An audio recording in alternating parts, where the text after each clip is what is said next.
இன்னைக்கு என்னுடைய கதைகள திருடி பண்ணவங்கலாம் யாருமே ஃபீல்ட்ல இல்ல. எனக்கு ஒழுங்கா பணம் கொடுத்தவங்க நல்லா இருக்காங்க.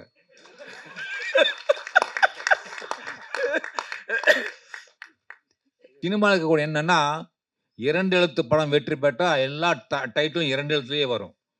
ஒரு பேய் படம் வெற்றி பெற்றா பேய் படங்களா எடுப்பாங்க. அப்புறம் டார்க் காமெடின்னு சொல்லிட்டு ஒரு படம் வரும். அந்த டார்க் காமெடி வச்சே போவாங்க. யோகி பாபு வேணும்னா யோகி பாபு பின்னாடியே போவாங்க. இப்படியே தான் நம்முடைய சினிமா துறை இருக்கு. அவர் இல்லன்னா படம் ஓடாதுன்னு சொல்லி. ஆனா, ஆடியன்ஸ் வந்து வந்து நல்ல கதைகளுக்காக ஏங்கிக் கொண்டிருக்கிறார்கள். ஒரு புதிய தளம். அட அசத்திட்டான்டா! அப்படின்னு சொல்லக்கூடிய வாசகர்கள் இருக்காங்க இன்னும். நான் பார்த்திருக்கேன். கதைகளுக்காக நீங்க ஏன் வந்து எங்கெங்கேயோ போய் தேடுறீங்க?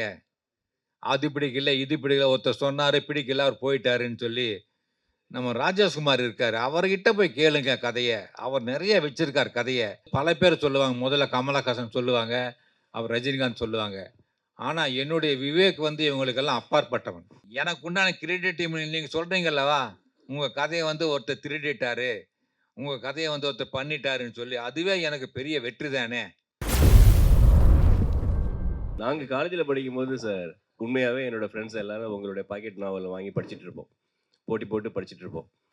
அந்த நேரத்துல வந்து நம்மளுடைய பத்திரிகைகள்ல வந்து ஒரு டிபேட்டே நடந்திருக்கு. உங்களுடைய கேரக்டர்ஸ வந்து சினிமாவா எடுக்கிறதா இருந்தா, அதுக்கு யாரு ஆப் அ சூட்டா இருப்பாங்க? கமல்ஹாசன் சூட்டா இருப்பாரா?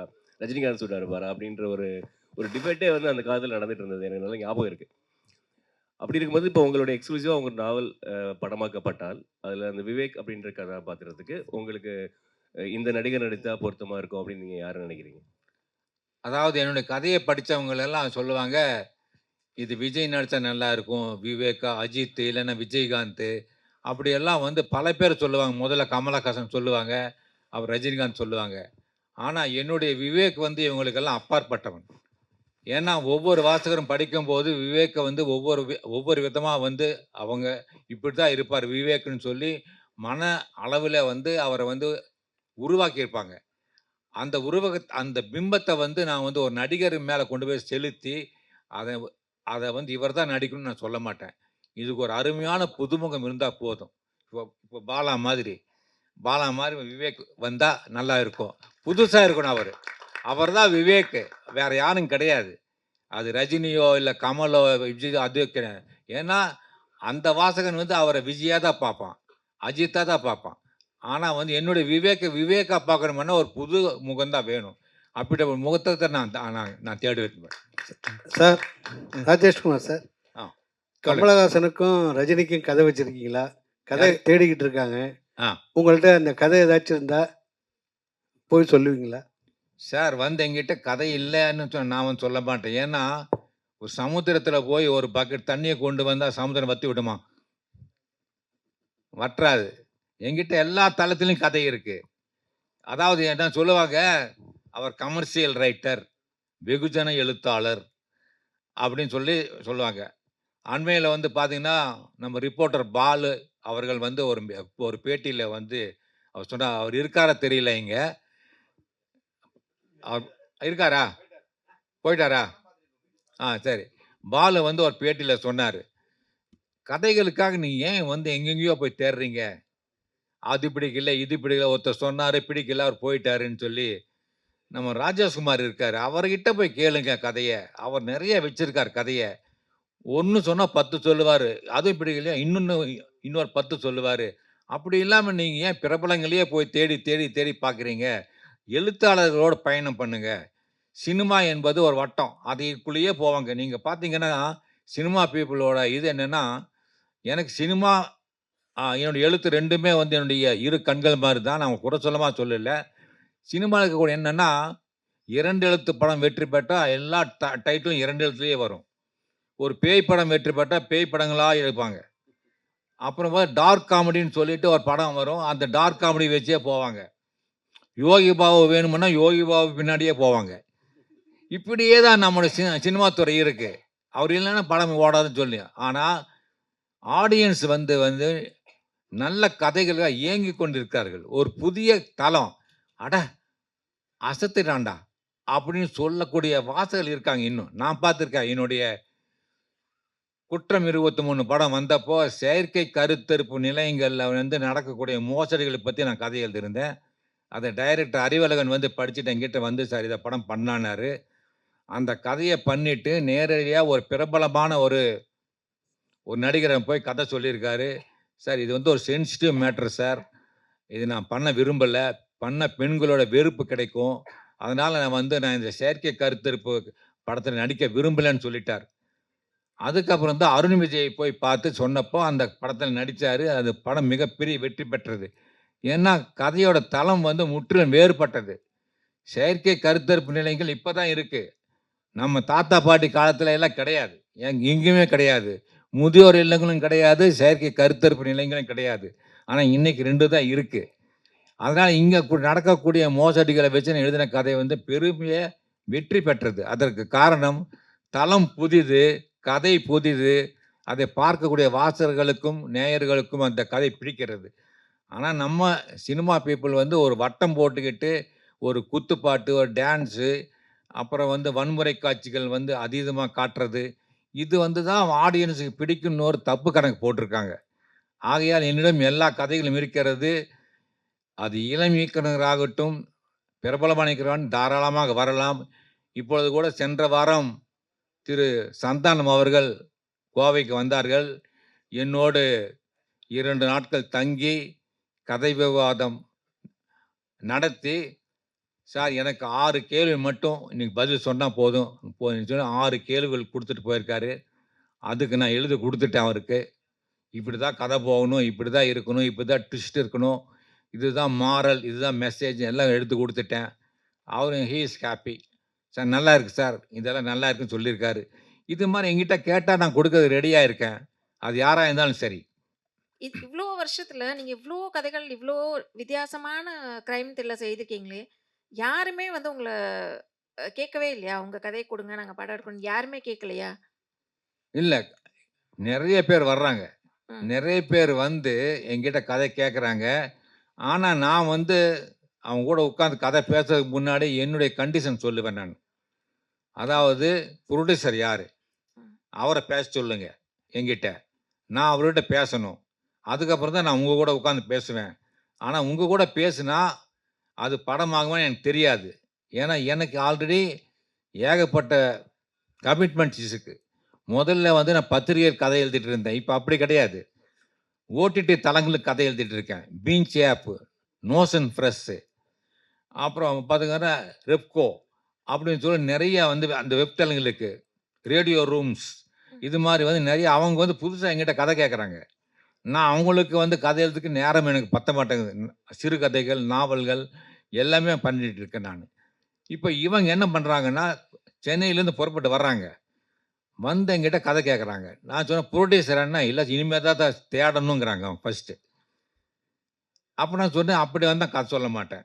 ஏன்னா, அதுக்காக வந்து நான் உட்கார்ந்து உங்க கதை சொல்ல என்ன பிரயோஜனம்? படம் எடுக்கிறதா இருந்தா பேசுவோம். இல்லன்னா வேண்டான்னு சொன்னா கூட அதிலேயே போயிருவாங்க." சிலர் என்ன பண்ணுவாங்கன்னா, அந்த புரொடியூசர்ஸ் வந்து அவங்க பிஏ மூலியமா பேச சொல்லுவாங்க.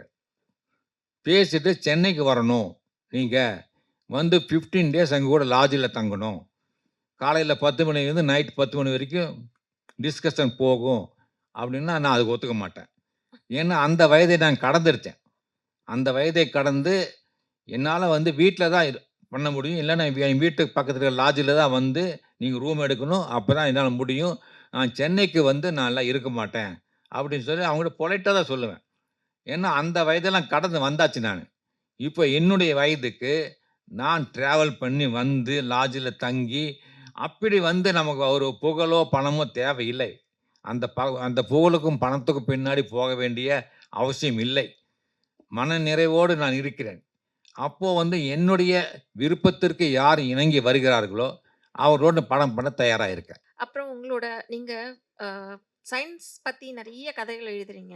நெறைய விஷயங்கள் தேடி தேடி அதுக்காக படிக்கிறீங்களா? இல்ல அந்த குறிப்பிட்ட விஷயத்த மட்டும் அந்த துறை சார்ந்த எக்ஸ்பர்டைஸ் கிட்ட கேட்டு அத வச்சு எழுதுவீங்களா? இல்ல அத பத்தி நீங்க படிப்பீங்களா? இல்ல நான் basically I was working as a teacher. I have finished my BSc, BEd. நான் 5 வருஷமா வந்து ஸ்கூல்ல வந்து சயின்ஸ் டீச்சரா இருந்திருக்கேன். அதனால எனக்கு வந்து பாட்டனி, ஜூவாலஜி, கெமிஸ்ட்ரி, பிசிக்ஸ் படிச்சிருக்கேன். பிஎட்ல வந்து சோசியாலஜி, சைக்காலஜி, சில்ட்ரன் சைக்காலஜி எல்லாம் படிச்சிருக்கேன். அப்புறம் இந்த பார்மசூட்டிக்கல் சயின்ஸ் பத்தி என்னுடைய பார்த்தீங்கன்னா, டாக்டர்ஸ் கிட்ட கேட்டிருக்கேன். அப்போ நிறைய டாக்டர்கள் வந்து என்னுடைய ஃபேன்ஸா இருக்காங்க. அவங்ககிட்ட பேசியிருக்கேன். அப்புறம் போலீஸ் பார்த்தீங்கன்னா, assistant commissioner of police, police commissioner கூட என்ன ஒரு தடவ கூப்பிட்டு என் கூட பேசியிருக்காரு. கோயம்புத்தூர்ல வந்து கோவையில வந்து அவர் பேர் பாலகிருஷ்ணன்னு சொல்லி அவரு போலீஸ் கமிஷனர். ஒரு நாள் என் வீட்டுக்கு முன்னாடி வந்து போலீஸ் ஜீப் நின்னது.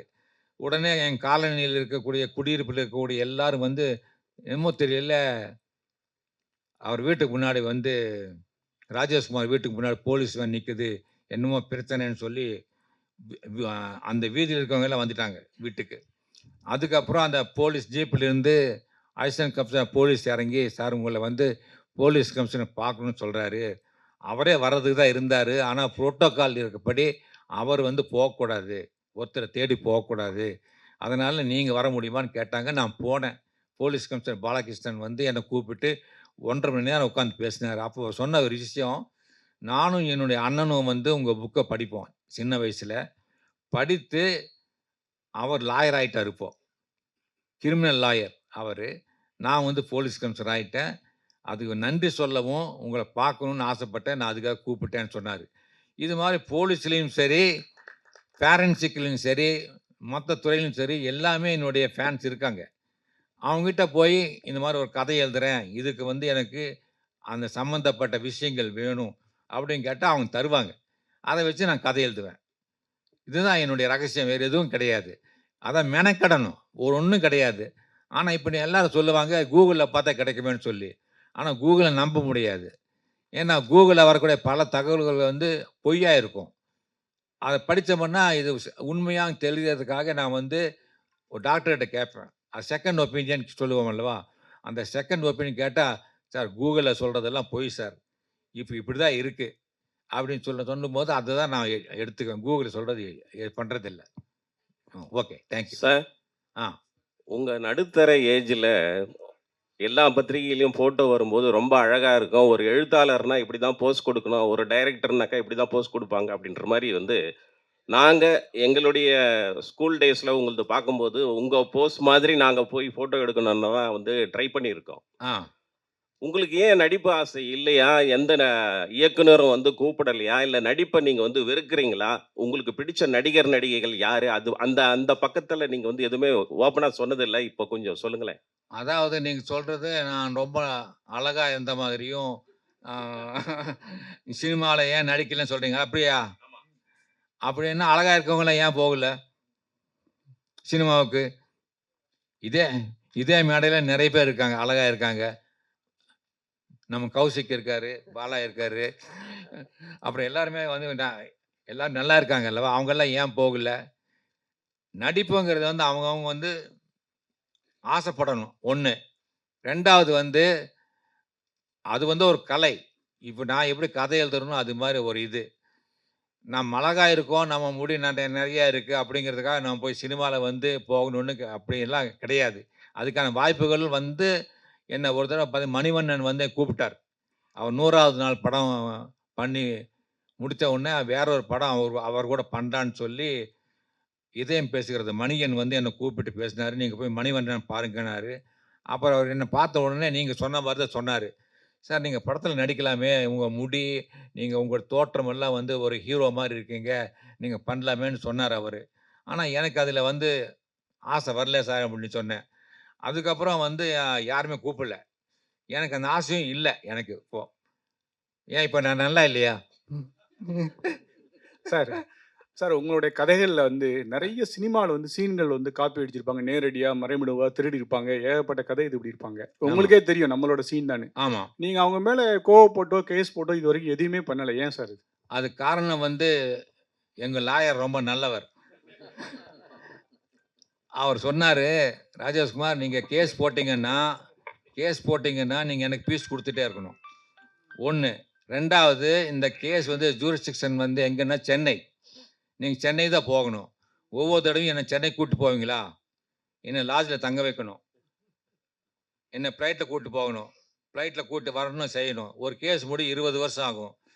எனக்கு வயசாயிடும். என்னோட கேஸை என் பையன் நடத்துவான்.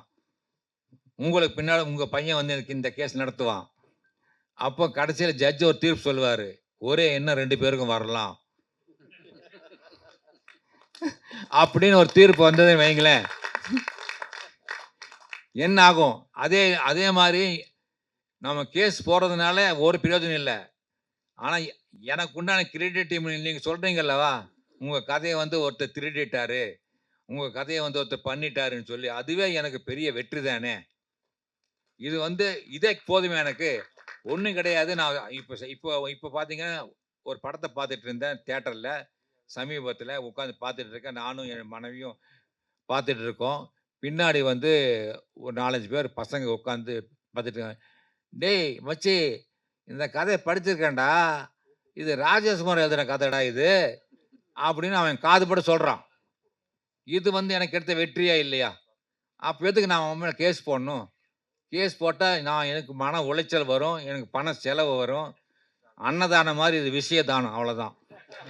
Sir sir sir Rajeshkumar sir தான் கேள்வி.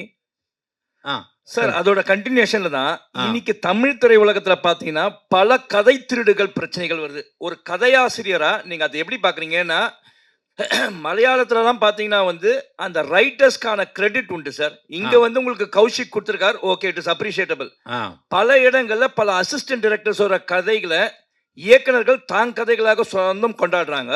ஆ அதே மாதிரி யாருன்னா கதை சொல்ல போனா சில ப்ரொடியூசர்ஸ் வந்து அந்த கதையை எடுத்துட்டாங்கன்னு சொல்லிட்டு கம்ப்ளைண்ட் வருது. இது நீங்க சொன்ன மாதிரி கோர்ட்டுக்கும் போகுது. ஆ இதுக்கு நீங்க ஒரு கிரைம் ரைட்டரா இதுக்கு எதனா ஒரு வழிமுறை இருக்கா அதை பாதுகாக்கிறது, அதர் தன் காப்பிரைட் ஆக்ட் தவிர வேற எப்படி இதை பாதுகாக்கலாம் சார்? சார் எல்லாத்துக்குமே வந்து ஒரு மனசாட்சின்னு ஒண்ணு இருக்கு. எல்லாத்துக்குமே காலம் பார்த்துக்கும். என்ன பொறுத்த வரைக்கும் என்னை ஏமாத்துன யாருமே சினிமா ஃபீல்ட்ல இதுவரைக்கும் உருப்பட்டதா சரித்திரமே கிடையாது. நான் வந்து உண்மையா சொல்றேன். இது நான் பொய்யா சொல்லல. இன்னைக்கு என்னுடைய கதைகளை திருடி பண்ணவங்க எல்லாம் யாருமே ஃபீல்ட்ல இல்ல. எனக்கு ஒழுங்கா பணம் கொடுத்தவங்க நல்லா இருக்காங்க.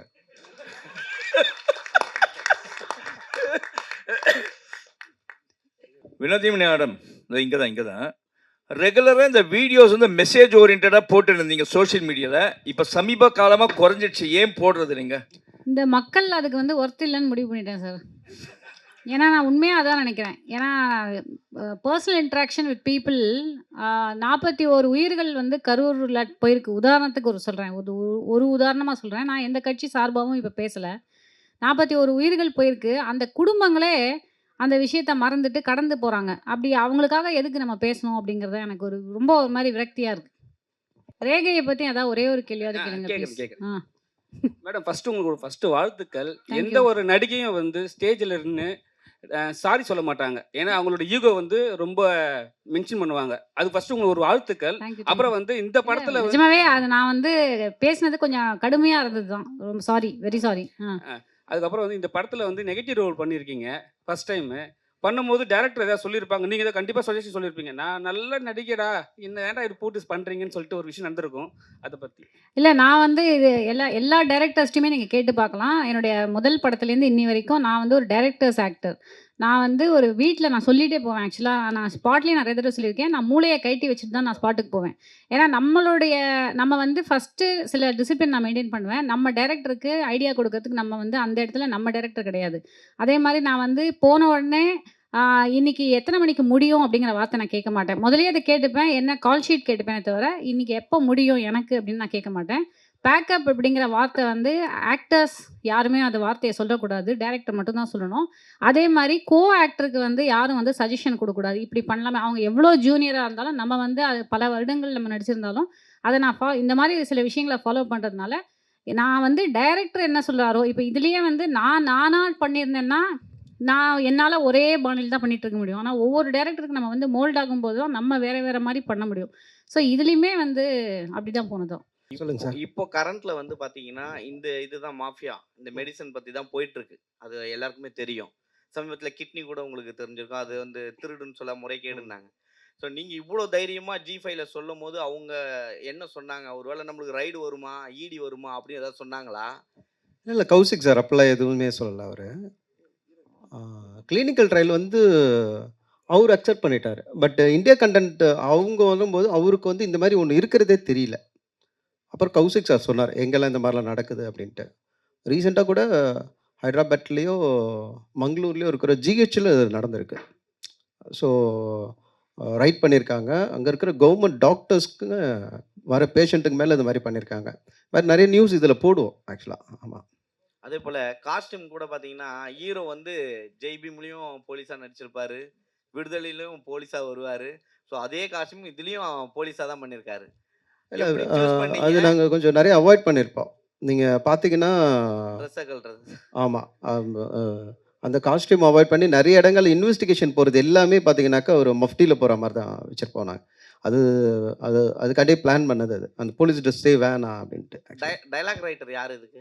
நீங்களே நான் தான், பண்ணீங்களா? நான் தான். இல்ல வினோதி மேடமுக்கு ஒரு டயலாக் வச்சிருப்பீங்க. ஒரு கிளாப் கூட வந்திருக்கும். பெண்கள்னா லஞ்சம் வாங்க மாட்டோமா அப்படின்ற மாரி. அத எப்படி சூஸ் பண்ணீங்க? அவங்க இல்ல வாயாலேயே அது சொல்ல வச்சு. உண்மைய சொல்லிர்றேன். அது கௌசிக் சார் தான் சொன்னாரு. நான் இல்ல. பர்ட்டிகுலர் நான் ஒத்துக்க மாட்டேன். அவரு அவரு அவரு சொன்னா நான் எப்போதுமே செய்வேன் அது. ஆ சொன்னாரு. அது ஃபர்ஸ்ட்டு பேசும்போது அந்த கேரக்டர் வந்து மேல் கேரக்டரா தான் இருந்தது. திடீர்னு வந்து ஷூட்டிங் ஆரம்பிக்கிறதுக்கு அந்த ஒரு டைம்ல வந்து, இது ஒரு ஃபீமேல் கேரக்டர் பண்ணா எப்படி இருக்கும்? அப்படின்னு ஒரு டிஸ்கஷன் ஒண்ணு வந்தது. அது பண்ணும்போது இப்ப அவங்கள பார்த்தா யாராவது வில்லன்னு சொல்லுவாங்களா? அவங்க வில்லனா பண்ணா எப்படி இருக்கும்? அப்படின்னு ஒரு டிஸ்கஷனும் வந்தது. ஸோ அப்போ வந்து ஒரு டயலாக் ஒண்ணு சொல்லிக்கலாம். ஏன் பொம்பளைன்னா காசுக்கு ஆசைப்பட மாட்டாங்களா? அது என்ன ஆம்பளைங்களோட ஐபியா என்ன அது? அது அந்த மாரி எதுவும் கிடையாது. அவங்களும் ஆசைப்படுவாங்க. அவங்களும் கொலை பண்ணலாம். ஸோ அந்த ஒரு இதில வந்து எழுந்தது தான். வேற ஒண்ணும் இன்டென்ஷனலா எதுவும் பண்ணல. கௌஷிக் சார், நீங்க டீம் டிஸ்கஷன்ல உட்காரும்போது கண்டிப்பா வந்து ஒரு விஷயம் சொல்லியிருப்பாங்க. ஒரு லேடி போலீஸ் வந்து இதுவரைக்கும் நாங்க பார்த்ததே கிடையாது. மல்லிப்பூ வச்சுருந்ததுலாம். அது மென்ஷன் பண்ணும்போது சொன்னாங்களா? இது ஒர்க் அவுட் ஆகுன்ட்டு? இல்ல, இல்ல. அந்த சீன் வந்து தீனா சார் எழுதும்போதே, அ எழுதி எடுத்துட்டு வரும்போதே அது ரொம்ப குவர்க்கியான ஒரு சீனா இருந்தது. ஒரு நிச்சயதார்த்தம் ஆகி மெல்ல மல்லிப்பூலாம் வச்சு, பொட்டெல்லாம் வச்சிருக்கிற ஒரு பொண்ணு, ஏறி உட்கார்ந்ததுக்கப்புறம் வேணும்னு அவன கலாய்க்கிறதுக்காக ஒரு அந்த கெட்டப்ல இருக்கும்போது, அவன் சொல்ற அந்த ஒரு டயலாக் இருக்குல்ல, "ஒரு எழ வீட்டுக்கு போப்போறோம். இப்போ உன் வீட்ல எழ விழுந்தா மாதிரி ஒரு மூஞ்சிய வச்சுக்கிட்டு நீயும் பின்னாடி வா" அப்படின்னும்போது அது நிஜமாவே குவர்க்கியா இருந்தது. அது இதுவரைக்கும் வராத ஒரு சீனா இருந்ததுனால, அங்க எல்லாருமே சிரிச்சோம். அதனால அத அப்படியே வச்சுக்கிட்டோம் அது. சார் நீங்க நிறைய கிரைம் நாவல்ஸ் எழுதியிருக்கீங்க. அதை பேஸ் பண்ணி நிறைய கண்டென்ட்ஸ் சினிமாவா, டிவி சீரியல் அந்த மாதிரிலாம் வந்திருக்கு. ஒரு கொஸ்டின் நான் கேட்குறேன் என்னன்னா, ஒரு நிஜமா நடக்கிற ஒரு கிரைம். அதுக்கு ஒரு இன்வெஸ்டிகேட் பண்றதுக்கு ஒரு க்ளூவே இல்லாம ஏதாவது ஒரு போலீஸ் ஆஃபீசர்ஸ் வந்து, சார் சார்ட்ட போனா ஏதாவது ஒரு க்ளூ கிடைக்குமா? அப்படின்னு யாராவது தேடி வந்திருக்காங்களா உங்கள்ட்ட? ஆமா. வந்திருக்காங்க. 1988ல நீங்க சொன்ன உடனே இப்போ ஞாபகம் வருது. 1988ல பல்லாவரம் போலீஸ் ஸ்டேஷன்ல இருந்து அப்போலாம் பார்த்தீங்கன்னா, உங்களுக்கு செல்ஃபோன் எல்லாம் கிடையாது. அப்போ ஒரு நாள் கொரியர்ல வந்து பார்த்தீங்கன்னா, ஒரு பண்டல் வீட்டுக்கு வந்தது. கொரியர பிரிச்சு பார்த்தோம்னா, அதில ஏகப்பட்ட டாக்குமெண்ட்ஸு.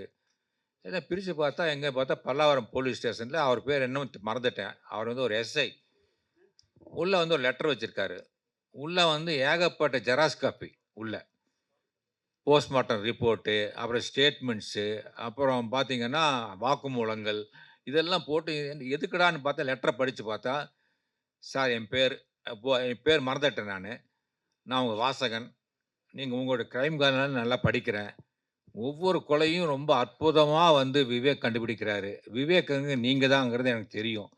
அந்த மூளை தான் வந்து ரொம்ப அற்புதமா வந்து ஒரு கேஸ வந்து கரெக்ட்டா போய் நூல் பிடிச்ச மாரி போய் கொலையாளிய புடிச்சிடுறீங்க, தடயங்கள் எல்லாம் வச்சு. இந்த மாரி வந்து சார் ஒரு கொலை நடந்தது சார் எங்க ஊர்ல.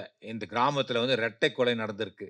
இதுல வந்து 20 பேர் மேல சந்தேகப்பட்டு 20 பேரையும் விசாரிச்சு பார்த்தப்போ, யார் மேல சந்தேகப்படுறதுன்னு தெரியல சார். எல்லார்கிட்டயும் வந்து வாக்குமூலம் வாங்கி வச்சிருக்கேன். படிச்சு, படிச்சு பார்த்தேன்.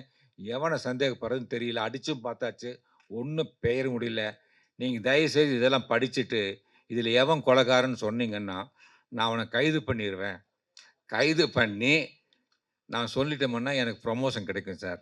நீங்க தயவுசெய்து இதையெல்லாம் படிச்சு பார்த்துட்டு, இதுல எவன் கொலைகாரனா இருப்பான் அப்படின்னு நீங்க சொன்னீங்கன்னா கொஞ்சம் உதவியா இருக்கும்னு சொன்னாரு. இத நான் பண்ணிட்டு உடனே அவருக்கு ஒரு லெட்டர் எழுதினேன். என்னன்னா, நீங்க எழுதினது என் மேல வச்சிருக்க நம்பிக்கையில வந்து நீங்க இவ்வளோ இது வந்து எல்லாம் வாக்குமூலங்கள், போஸ்ட்மார்ட்டம் ரிப்போர்ட்டு, அ அப்புறம் பார்த்தீங்கன்னா ஸ்டேட்மெண்ட்ஸ் எல்லாமே போலீஸ் சம்மந்தப்பட்ட எல்லாமே குடுத்துருக்கீங்க. ஆனால் ஒரு விஷயத்த மறந்துட்டீங்க. நான் ஒரு நாவல் எழுதும்போது எனக்கு கொலைகாரன் யாருன்னு தெரியும்.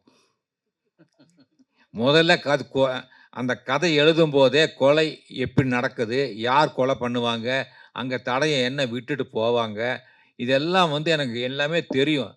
எல்லாத்தையுமே தெரிஞ்சுட்டு தெரியாத மாதிரி கதையை கொண்டு போய் கடைசியில் ஒருத்தனை பிடிப்பேன். இது வந்து எழுத்து. This is theory. இது வந்து தியரி. நான் ஹோம் ஒர்க் பண்ணுறேன். உட்காந்துட்டு ஹோம் ஒர்க் பண்ணுறேன். ஒரு கேஸு இது எப்படி பண்ணுறாங்க அப்படிங்கிறது பண்ணுறேன். ஆனால் இது ப்ராக்டிக்கல். இது நீங்கள் தான் கண்டுபிடிக்கணும். இதுக்கு நீங்கள் தான் படிச்சிருக்கீங்க. அதனால் எழுத்தாளர் வேற, போலீஸ் வேற அப்படின்னு நான் சொன்னேன். வழக்கம் வழக்கம் போல வழக்கம் போல வினோதினி மேடம் இந்த படைப்பிலையும் வந்து கொன்னுட்டேன்னு சொல்லுவாங்கல்ல, நடிப்பில் கொன்னுட்டீங்கன்னு அந்த மாதிரி பண்ணியிருக்கிறாங்க. இப்போ ராஜேஷ்குமார் சார்கிட்ட ஒரு இது என்னன்னா, ஒரு விமர்சனம் என்ன வருது ராஜேஷ்குமார் சார்கிட்ட, அவருக்கும் தெரியும். ஒரு கற்பனையான ஒரு கதையை வச்சு அதை சுவாரஸ்யமாக கொடுத்து அதை பெரிய சாதனை பண்ணியிருக்கிறீங்க. அதே நேரத்தில் சமுதாயத்தை பாதிக்கக்கூடிய விஷயங்களை அவர் தொடர்றதில்லை பொதுவாக. அதாவது எப்பயோ பின்னாடி வந்து இது மாதிரி செயற்கை இது மாதிரி வரலாம் அப்படிங்கிறலாம் கற்பனை பண்ணி அதில் என்னென்ன நெகட்டிவ் வருஷம் வரலாங்கிறலாம் கற்பனை பண்ணியிருக்கிறாரே தவிர, இப்போ உதாரணமாக இப்போ வினோதினி மேடம் கூட வந்து ஓப்பனாக சொன்னாங்க, இப்போ கரூரில் நடந்த விஷயம் அப்படின்னு சொல்லி. அதுமாரி இப்போ கோவையில் வசிக்கிறாரு, கோவை கலவரத்தை பற்றி கூட அங்கே இருந்து அந்த நேரத்தில் ஏதாச்சும் எழுதியிருக்கலாம். இல்லை சமீபத்தில் கூட பார்த்தீங்கன்னா சில எழுத்தாளர்கள்லாம் சேர்ந்து பொது விஷயத்துக்கு வந்து கையெழுத்து போட்டு கொடுத்த விஷயங்கள் நடந்தது. அந்த மாதிரி விஷயங்களுக்கு ராஜேஷ்குமார் சரியாக வர்றதில்லை அப்படிங்கிற ஒரு கேள்வி இருக்குல்ல. சரி, இப்போ நீங்கள் சொன்னீங்க, அதாவது சமுதாயத்துக்காக இந்த ராஜேஷ்குமார் ஒன்றுமே பண்ணல, அவர் வந்து கதை எழுதிட்டேன்னு சொல்லியிருக்கேங்க. நான் யாருமே குற்றம் பண்ணக்கூடாதுங்கிறதுக்காக தான் இந்த குற்றவியல் கதையெல்லாம் நான் எழுதிட்டு இருக்கேன். தப்பு செய்தவன் உப்பு தின்றவன் தண்ணியை கொடுப்பான், தண்ணியை குடிப்பான். தப்பு செய்தவன் தண்டனை அவனுக்கு கிடைக்குங்கிறது தான் என்னுடைய பாலிசி. நீ எவ்வளோதான் திட்டம் போட்டு ஒரு மர்டரை பண்ணாலும் போலீஸில் மாட்டிக்க போகிறேன் அப்படிங்கிறத எச்சரிக்கை பண்ணுறதுக்கு தான். போலீஸில் வந்து ஒன்று இருக்கும். ஒருத்தன் எவ்வளோதான் திட்டம் போட்டு நான் கேட்டேன் போலீஸ் ஆஃபீஸர்கிட்ட, எப்படி சார் வந்து ஒருத்தனை பிடிக்கிறீங்க, எப்படி சந்தேகப்படுறீங்கன்னு கேட்பேன்.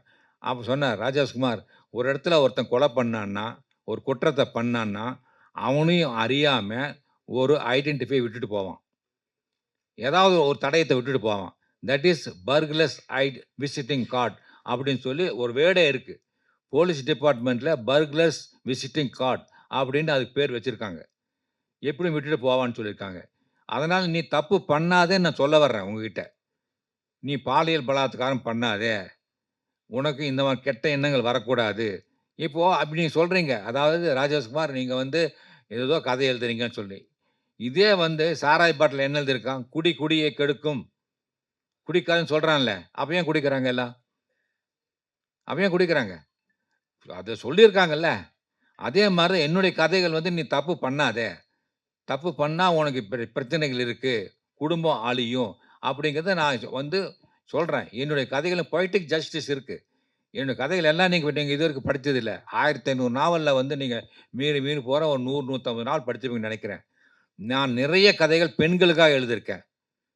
பெண்கள் சம்பந்தப்பட்ட கதைகள் 1% கூட போலீஸே இல்லாத கதைகள் இருக்குது. ஒரு துளி கடல். ஒரு துளி கடல்னா யார்? ஒரு பெண். ஒரு பெண்ணோட மனசு தான் ஒரு துளி கடல். ஒரு பெண்ணோட மனதில் இருக்கக்கூடிய எண்ணத்தை வந்து யாராலும் கண்டுபிடிக்க முடியாது. கடலின் ஆழத்தை கூட ஒருத்தன் கண்டுபிடிக்கலாம். ஒரு பெண்ணோட மனசில் என்ன இருக்கிறது கண்டுபிடிக்க முடியாதுன்னு சொல்லி அந்த கால சித்தர்லேருந்து இன்னைக்கு இருக்கிற உளவியல் டாக்டர் வரைக்கும் சொல்லிட்டாங்க. அது உண்மையா இல்லையா? ஒரு பெண்ணோட மனசில் தெரியுமா? இன்றைக்கி பார்த்தீங்கன்னா இங்கே உட்காந்துருக்காங்க, இங்கே என்ன தெரியுமா உங்களுக்கு? ஒரு ஆண் சீக்கிரமாக வந்து ஒரு ஆணை வந்து சீக்கிரமாக கண்டுபிடிச்சிடலாம். ஒரு ஆண் அழுதா அவன் உடஞ்சானோ அவ்வளோதான், முடிஞ்சான். ஆனால் ஒரு பெண் வந்து தான் அவள் வந்து உடம்பால் மென்மையானவள், உள்ளத்தால் இரும்பானவள். அதுதான் ஒரு துளி கடல் அப்படிங்கிற பேர் வச்சு கதை எழுதினேன் ஒரு பெண்ணை பற்றி. அதே மாதிரி பூவில் செய்த ஆயுதம் அப்படின்னு டைட்டிலில் ஒரு கதை எழுதினேன். பூவுன்னா என்ன? ஒரு பெண்ணு. அதில் செய்த ஒரு ஆயுதம் தான் ஒரு பெண். ஒவ்வொரு பெண்ணும் பூவில் செய்த ஆயுதம்.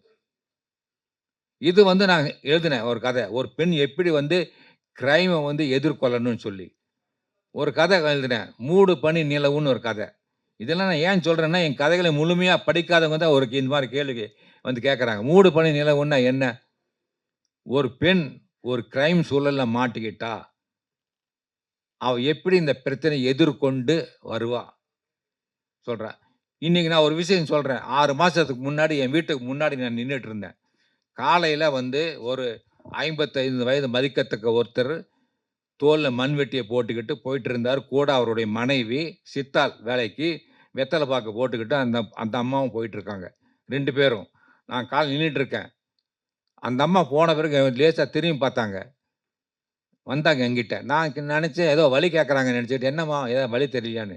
"இல்லைங்கய்யா, நீங்க ராஜேஷ்குமார் தானே? இந்த கதையெல்லாம் எழுதுருவீங்களே, அவர் தானே நீங்க?" அப்படின்னு கேட்டுச்சு. "ஆமாமான்னேன்." "ஐயா மாறிட்டீங்கய்யா ரொம்பவும். முதல்லலாம் புசு புசுன்னு ஒரு முடி இருக்கும். இப்போ வந்து மாறிட்டீங்கய்யா." "ஆமா, வயசானா எல்லாம் மாறுவாங்கல்ல."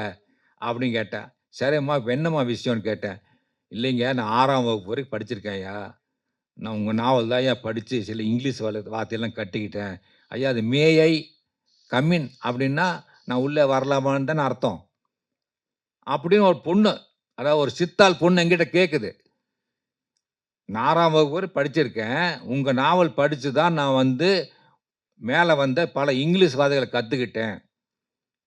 நான் மத்தியானம் 1 மணிலேருந்து 2 மணி வரைக்கும் சித்தாள் வேல பார்த்துட்டு, சாப்பிடும்போது எல்லாம் தூங்குவாங்க.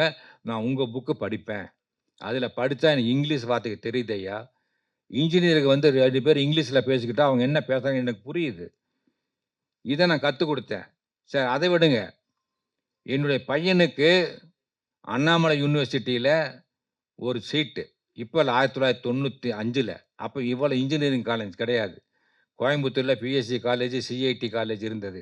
அதுக்கப்புறம் அண்ணாமலை யூனிவர்சிட்டியில காலேஜ். அப்ப பிஇ சீட் கிடைக்காது. அப்போ சிதம்பரத்தில ரைட்டர்ஸ் கோட்டா, அண்ணாமலை யூனிவர்சிட்டியில ரைட்டர்ஸ் கோட்டான்னு ஒண்ணு வச்சிருந்தாங்க. ஃப்ரீ. அதான் ரைட்டருக்கு ஒரு சீட்டு ஃப்ரீ. எந்த விதமான கேப்பிட்டல் ஃபீஸும் கிடையாது. ஃபீஸ் மட்டும் மாசம் மாசம் வருஷம் வருஷம் கட்டினா போதும். அதுக்கு அப்ளை பண்ணேன். என்னுடைய பையனுக்கு, கார்த்திக் குமார் பையனுக்கு.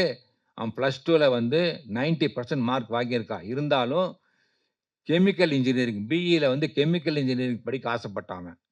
அப்போ வந்து நான் அங்க போனேன். ஒரு ஃபார்ம்ல எல்லாம் எழுதி குடுத்தேன். அப்போ விசியா இருக்கக்கூடிய ஒருத்தர், அவர் பேர் ஈஸ்வரமூர்த்தி. டாக்டர் ஈஸ்வரமூர்த்தின்னு ஒருத்தரு, சிதம்பரம் அண்ணாமலை யூனிவர்சிட்டியில. அவர் வந்து சொன்னார் என்கிட்ட, "ராஜேஷ்குமார், நீங்க வந்து ஒரு ஃப்ரீ கோட்டாக்கு அதாவது 1 சீட் ஃப்ரீ சீட் எழுதி குடுத்துருக்கீங்க. இதில செனட் மெம்பர்ஸ் வந்து 24 பேர் இருக்காங்க. அவங்க வந்து என்ன சொல்லுவாங்கன்னா, எந்த ரைட்டரோட பையனுக்கு குடுக்கலாம்ன்னு சொல்லி முடிவு பண்ணுவாங்க. அப்போ அவங்க ஒரு கேள்வி கேட்பாங்க. என்னன்னா, இவரு வந்து இலக்கியத்திற்கும், இந்த சமுதாயத்துக்கும் என்ன தொண்டு பண்ணியிருக்காரு? இந்த ரைட்டர் வந்து என்ன சமூக பணி பண்ணியிருக்காரு? அப்படின்னு பார்த்து தான் நாங்க சீட் குடுப்போம். நீங்க என்ன பண்ணியிருக்கீங்கன்னு அங்க வந்து நாங்கலாம் கேட்போம். ஆனா நான் சொல்றேன், நான் வந்து ஃப்ளைட்ல வந்து நான் திருச்சியிலேருந்து நான் சென்னை போகணும்னா, உங்க 4, 5 புக் எடுத்து போட்டுக்குவேன். ஃப்ளைட்ல படிச்சுட்டு போவேன்னு சொன்னாரு விசி. ஒரு விசி வந்து என்னுடைய ஃபேனா இருக்கார், அந்த இடத்துல. அப்போ அவர் செனட் கமிட்டில சொல்றாரு, இந்த மாரி ராஜேஷ்குமாரோடைய பையனுக்கு இந்த வருஷம் சீட் குடுக்கலான்னு நான் இருக்கேன்னு சொன்னாரு. அப்ப செனட் மெம்பர்ஸ்ல ஒருத்தர் கேட்டாரு. நீங்க கேட்ட கேள்வி கேட்டாரு. ராஜேஷ்குமார் வந்து சமுதாயத்துக்கு என்ன பண்ணாரு? அப்படின்னு ஒரு கேள்வி கேட்டார். அதுக்கு விசி என்ன பதில் சொன்னார் தெரியுங்களா? ராஜேஷ்குமார் வந்து எல்லாரையும் படிக்க வச்சாரு. பெட்டி கடைகள்ல வந்து ஊறுகாய் பொட்டலங்களையும், சீக்காய் பொட்டலங்களையும், சாம்பு பொட்டலம் தொங்கியத மாத்திட்டு, புத்தகங்கள தொங்க விட்டாரு. அத புத்தகங்கள படிச்சு படிக்கும் பழக்கம், வாசிப்பு பழக்கத்த ஏற்படுத்தினாரு. வாசிப்பு பழக்கத்தை ஏற்படுத்தின ஒரு தொண்டு இலக்கிய தொண்டு. இத மத்த ரைட்டர்னால முடியல. இன்னைக்கு இலக்கியம்னு சொல்லிக்கிட்டு ஏதேதோ விருதுகள் தர்றாங்க. அது எத்தனை பேர் படிச்சிருக்கீங்க நீங்க? அதே மாரி இன்னொரு இதுவும் சொல்லலாம். எப்படின்னா, உங்களுடைய நாவல்கள்ல வந்து ஆ. ஆபாசம் இருக்காது. அதேதான். பிடித்தது இருக்காது. அதுதான் இப்ப நான் சொல்ல வந்தது அதுதான். மது குடிக்கிற விஷயங்கள் இருக்காது. என்னுடைய கதைகள்ல ஒரு வரி கூட ஆபாச வரி கிடையாது. இரட்டை ஆமா. அர்த்தம் கிடையாது. ஏனென்றால், ஒரு புத்தகத்த வந்து ஒரு அம்மாவோ, அப்பாவோ படிச்சுட்டு, இந்த புத்தகம் எங்க தன்னுடைய பையன் கண்ணுலயோ, பொண்ணு கண்ணுலயோ பட்டுடுமோ அப்படின்னு பயப்படாம அங்க வச்சுட்டு போகணும். அவன் தான் நல்ல எழுத்தாளன். என்னுடைய எழுத்துக்கள் வந்து இன்னைக்கும் வந்து ஏன் படிக்கப்படுதுன்னா, பெண்களால், அதுவும் என்னுடைய வாசகர்கள் பூரா பெண்கள் தான். தாய் குலம் தான் என்னுடைய பெரிய பலம். அந்த தாய் குலம் தான் வந்து இன்னைக்கு வந்து என்னுடைய புத்தகங்கள படிச்சுட்டு இருக்காங்க. இன்னைக்கு பாருங்க, எத்தனை பேர் வெளிய வந்து என் கூட ஃபோட்டோ எடுத்துக்கிட்டாங்க. என்னுடைய மகள்களா, நான் என்னுடைய பொண்ணுங்களா நெனச்சேன். பொண்ணுங்களா நெனச்சு என் கூட வந்து நின்னு எல்லாரும் ஃபோட்டோ எடுத்துக்கிட்டாங்க. அது எவ்வளோ பெரிய விஷயம். பொண்ணுங்க அவ்வளோ சீக்கிரம் போய் ஃபோட்டோ எடுத்துக்குவாங்களா? ஒரு ஆணுக்கு பக்கத்துல நின்னு ஃபோட்டோ எடுத்துக்குவாங்களா? ஆனா, இன்னைக்கு இருக்கக்கூடிய எல்லா பெண்களும் என் கூட ஃபோட்டோ எடுத்துட்டாங்க. இந்த மேடையில இருக்கக்கூடிய எல்லா பெண்களும் வந்து என்னுடைய மகள்களா நெனச்சு நான் நான் நின்னு ஃபோட்டோ எடுத்துக்கிட்டேன். அந்த ஒரு மதிப்பு எனக்கு கிடைச்சது காரணம் என்னுடைய நாவல்கள் தான். அதனால நீங்க சொன்ன மாதிரி நான் வந்து என்னுடையது இலக்கிய பணிதான். கிரைம் இல்லாத இதே கிடையாது. இன்னைக்கு வந்து மகாபாரதம் மிகப்பெரிய மெகா கிரைம் நாவல். சகுனி மாரி ஒரு வில்லன் உண்டா? பாலியல் பலாத்காரம் திரௌபதி பண்ணா. அது ஒரு இல்ல அது அது அது வந்து கிரைம் இல்லையா? ஆ? முதல் பெண் கடத்தல் யாரு? சீதைய ராவணன் கடத்திட்டு போனது. First kidnapping. முதல் கோர்ட் சீன் எது? கண்ணகிக்கும் பாண்டியனுக்கும் நடந்த அந்த சொற்போர். சிலம்ப போட்டு உடைச்சா. நான் குற்றமற்றவன் அப்படின்னு சொல்லி அவ நிரூபிச்சா அவ. இப்படி எல்லாமே கிரைம் இலக்கியம் தான். மகாபாரதம் வந்து கிரைம் தான். அது மண்ணுக்காகவும், ராமாயணம் பெண்ணுக்காகவும், சிலப்பதிகாரம் பொண்ணுக்காகவும் நடந்த 3 முப்பெரும் காப்பியங்கள். அதை இன்னும் நாம மறக்கல. Okay sir. Sir Lloyd sir. Sir கடைசியா ஒரே கேள்வி. ஒரே நிமிஷமா. சார் லாயிட் சார் கடைசியா ஒரே ஒரு கேள்வி. மைக் கொடுங்க. ஆ. சார் C5 தமிழ்ல இதுக்கு முன்னால வெப் சீரிஸ் எடுத்தீங்களா? அதோட ரெஸ்பான்ஸ் எப்படி இருக்கு? டேட்டாக்கள் சொல்ல முடியுமா? எந்தெந்த மாரி இருக்கு? இதுக்கு முன்னால வெப் சீரிஸ் எந்த அளவுக்கு மக்கள் சேர்ந்திருக்கு? அந்த எண்ணிக்கை அது கொஞ்சம் விரிவா சொல்லுங்க. Well, overall, the response that we've been receiving for the last 1 year, starting from Vilanga, if I have to talk about Anantam, where ma'am has also acted, Veduvan, which we recently launched it. The response, all the series have crossed a certain milestone and given us the subscription. You know, like how box office in the theaters it works. For us, it is the subscription. So the response has been phenomenal. We believe in the writers. We believe in good producers. And then eventually we fall with great actors. So our vision for our future projects also remains the same, that we join hands with great writers like the legend that we have got over here. In future also, if we get a chance to work with sir, we'll be very privileged over here.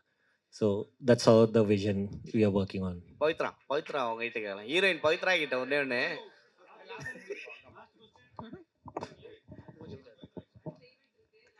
சொல்லுங்க. ஈரமான ரோஜா ஒரு பீக்ல போயிட்டு இருந்துச்சு. அதுக்கப்புறம் திடீர்னு big pass போயிட்டீங்க. இப்போ web series அடுத்த கட்டத்துக்கு போயிட்டீங்க. இந்த நடிப்பு அங்க இருக்கிறது வேற மாதிரி இருக்கும், இதுக்கு வேற மாதிரி இருக்கும். எப்படி நீங்க இது பண்ணீங்க? ஏன்னா லவ்வும் பண்றீங்க, சீரியஸ்னஸும் பண்ணிட்டு இருந்தீங்க இந்த இதுல. ஸோ எப்படி அந்த கொண்டு வந்தீங்க? ஆக்டிங் கிளாஸ் ஏதாவது போறீங்களா? ஏன்னா எப்பயுமே சிரிச்சுக்கிட்டே இருப்பீங்க. நான் உங்களை எடுத்திருக்கேன் குமுதத்துல இருக்கும்போது, ஈரமான ரோஜா எடுத்திருக்கேன் நான் வந்தப்போ. திரவியமும் உங்களையும் எடுத்தேன். ஸோ ஒரு ஆக்டிங் சீரியல்ல சொல்லும் போது வேற மாதிரி இருக்கும். அழுவுங்க அப்படின்னு கீழேன்னு சொல்லுவாங்க ஸ்கிரிப்டோட. ஸோ இப்போ இதுல இருக்கிறதுக்கும் அதுக்கும் எப்படி இந்த வேரியேஷன்? இல்ல சார் கலாய்க்கிறாரு. ஆக்டிங் கிளாஸ் மத்தவங்களுக்கு எடுக்கிறேன்னு சொல்லுங்கங்கிறாரு. அதெல்லாம் எதுவும் இல்ல. அதுதானே ஒரு ஆக்டரோட வேலை. ஸோ 2 இடத்துலயும் எந்தெந்த இடத்துக்கு என்னென்ன இமோஷன் வேணுமோ அதுக்கு தானங்க வேலை செய்றோம். அதனால அது மேபி நான் சீரியல் பண்ணதுனால எனக்கு இத ஹேண்டில் பண்றது கொஞ்சம் ஈஸியாவே இருக்கு. ஸோ அந்த சீன் என்னன்னு நான் முன்னாடியே படிச்சுட்டேன்னா, அந்த மைண்ட் செட்லயே நான் ஒரு மைண்ட் செட்லயே இருப்பேன். ஸோ அது எனக்கு ஹெல்ப்ஃபுல்லா இருந்துச்சு இந்த சீரிஸ்ல. Thank you. Thank you. வந்திருந்து சிறப்பு சேர்த்த அனைவருக்கும் அன்பும் நன்றியும். ஒரு குரூப் போட்டோ எடுத்துக்கலாம். கேளுங்க என்ன? முன்னாடி ரொம்ப சின்ன பிள்ளையில உங்க கதைகள் நிறைய படிச்சிருக்கேன். இல்ல கேட்கல, நீங்க சொல்றது கேட்கல. சின்ன பிள்ளையில உங்களுடைய கதைகள் நிறைய படிச்சிருக்கேன். ஒரு கதை வந்து ஒரு தொழிலதிபர் தன்னோட ஒய்ஃபை பிக்னிக் கூட்டு போவாரு. போன இடத்துல குளியல் அறையில் அந்த பாத்டப்லேயே அவங்க இறந்துருவாங்க. அதை நான் செய்யலை அப்படி சொல்லி தொழிலதிபர் சொல்லுவார். அதை விசாரிக்கிறது விவேக்கெல்லாம் வருவாங்க. அந்த கதை அப்படியே போய் கடைசியாக யார் கொலை பண்ணான்னு ஒரு நல்ல ஸ்கிரிப்டை கொடுத்துச்சு. நடிகை ஸ்ரீதேவி இறந்தப்ப எனக்கு இந்த கதை தான் ஞாபகம் வந்துச்சு. அந்த கதையோட பேரை சொன்னீங்கன்னா நான் தேடி பிடிச்சி படிச்சிடறேன். எப்படிங்க 1500 நாவல் எழுதியிருக்கேன், நீங்கள் ஏதோ ஒரு கதையை சொல்லிட்டு டைட்டில் சொல்லிங்கன்னு கேட்குறீங்க. நீங்கள் எப்படி எப்படி தெரியும் அது சொல்லுங்க மட்டும் எனக்கு பார்க்கலாம். ஞாபகம் இருக்கு. அது அது பாதுகாப்பை பத்தி சொல்லியிருந்தீங்க. அதனால அது மட்டும் ஞாபகம் தெரியாது. இருக்கு. சட்டுன்னு ஞாபகம் வரல எனக்கு. ஏன்னா வந்து சில கதைகள் வந்து எழுதி பல வருஷம் ஆச்சு. 1980லேருந்து எழுதுறேன். கிட்டத்தட்ட 45 வருஷம் ஆயிடுச்சு. எப்போ எழுதின கதையெல்லாம் இப்போ வந்து ஒரு கதையை சொல்லி அது என்ன டைட்டில் கேட்டா சொல்ல முடியாது. சில நேரம் நம்முடைய குழந்தைகள் பேரே மறந்து போகுது. அப்புறம் நாவல்கள் பேர் எப்படி ஞாபகம் இருக்கும் சொல்லுங்க பார்க்கலாம்.